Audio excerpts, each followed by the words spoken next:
رسول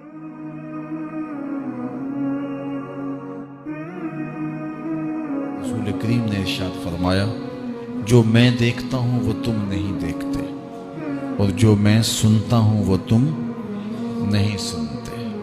اللہ نے نبی علیہ السلام کو جو سماعت عطا کی ہے، ہم اپنی سماعت کو اس پہ قیاس نہیں کر سکتے، اور اپنی بصارتوں کو اور اپنی سماعتوں کو نبی کی سماعتوں کے برابر ٹھہرانا بہت بڑی حماقت ہوتی ہے۔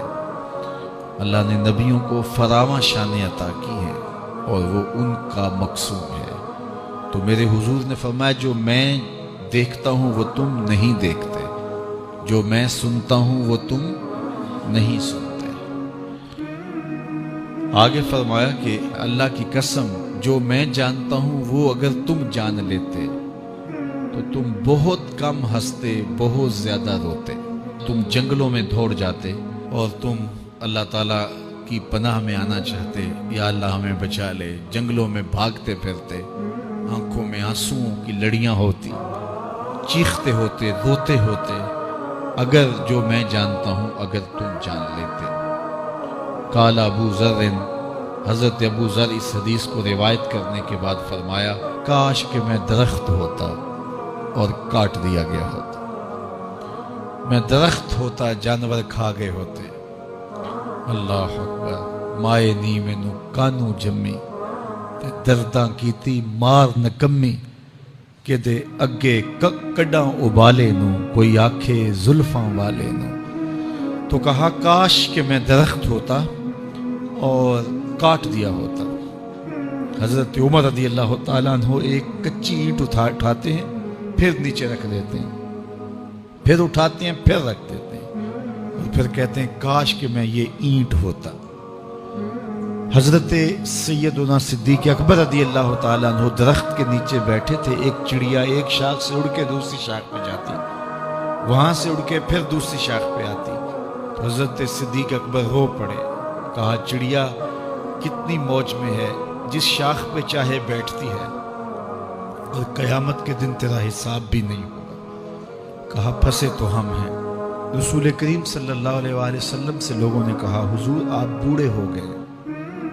حضور کی مبارک داڑھی میں سفید بال، سر انور میں بھی سفید بال، اگرچہ ان کی تعداد محدود تھی لیکن ظاہر ہوئے۔ کہا سورہ ہود اور اس کی مماثل صورتوں نے مجھے بوڑھا کر دیا ہے، کیونکہ ان صورتوں میں اللہ کے عذابوں کا ذکر ہے، آخرت کا ذکر ہے۔ یہ وہ بابرکت وجود ہیں، وہ بابرکت ذات ہیں کہ جن کے دامن پہ گناہ کا ایک دھبا بھی نہیں ہے۔ اور میں اور آپ اپنے آپ کو دیکھیں تو ہم کہاں کھڑے ہیں۔ حضور نے حضرت عائشہ سے کہا، زوجہ ہے رسول کریم صلی اللہ علیہ وسلم کی، محبوبہ محبوب کائنات، لیکن ان سے بھی میرے حضور نے کہا، عائشہ گناہوں کو کبھی چھوٹا نہ سمجھنا، گناہوں کو حقیر نہ سمجھنا کہ یہ چھوٹے ہیں کوئی بات نہیں، اس سے کیا ہوگا، اس دن حساب ہوگا، اس دن پوچھا جائے گا۔ تو اپنی زندگی کو مرتب اور منظم کر کے رکھو۔ ہم بہت سارے گناہ دائیں بائیں دیکھ کے کرتے ہیں۔ جب ہم معاشرے میں برائی پھیلی ہوئی دیکھتے ہیں تو ہم کہتے ہیں کہ دیکھو نا یہ سارے کر رہے ہیں تو میں ہی بہت متقی آ گیا ہوں جی۔ دائیں بائیں دیکھ کے گناہ کرتے ہیں، پھر ہم کہتے ہیں فلاں بخشا گیا تو ہم بھی بخشے جائیں گے۔ اچھا اگر وہ نہ بخشا گیا تو پھر جہنم میں جانا قبول ہے؟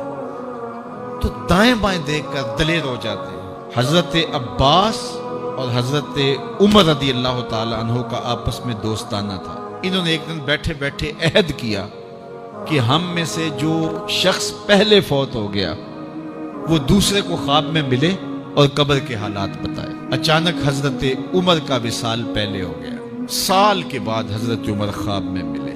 اس نے کہا عباس مجھے وعدہ تو یاد تھا لیکن سخت حساب آن پڑا تھا تو میں تو اس کے اندر لگا رہا، تو اب کیا ہوا؟ کہا پھر اللہ نے کہا چلو اس کو یوں ہی معاف کر دو۔ تو کہا چھٹ کے ابھی ابھی آ رہا ہوں۔ تو میں نے کہا وعدہ پورا کر دو۔ میں اور آپ ٹھیکیدار بن جاتے ہیں جنت کے۔ ہمارے پلے عمل ہے کیا؟ ہیں تو ریاکاری کے شکار ہیں ہمارے اعمال۔ تو آئیے ہم اپنی آخرت کے لیے سوچیں، اپنی زندگی کو اچھائی کی راہوں کا مسافر بنائیں۔